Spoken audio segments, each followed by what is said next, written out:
Genesis records a transaction between Esau and Jacob. This transaction has to do with Esau coming into the tent where Jacob was cooking some soup, and he wanted some of it. Now, Jacob did not want to just give it away for free. He wanted something in exchange. Jacob made a deal with Esau for the soup, which was his birthright.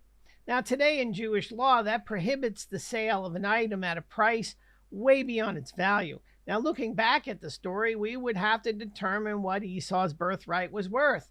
When we examine the story, it seems like Jacob took advantage of Esau. I remember a gentleman who worked with me back in 1980, and he was an avid coin collector. He was about 55 years old at the time and said to me one day that his coins were only worth what someone was willing to pay for them.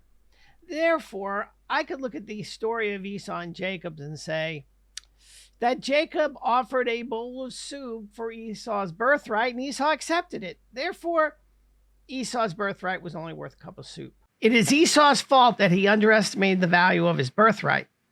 Jacob just made a good deal. Remember, Esau could have said no and gone out and eaten something else. Think about it this way. Esau did not get ripped off. When you decide to sell something, you have to decide how much you want for it.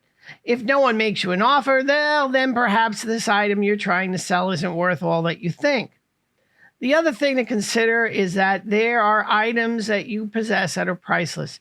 One item that comes to mind immediately is a relationship to God. What is the value of your relationship to God? Hopefully, you're thinking that it's priceless. Thank you for listening. My name is the Reverend Dr. Michael Koplitz, and I hope these words bless you. May God be with you, and as always, Shalom.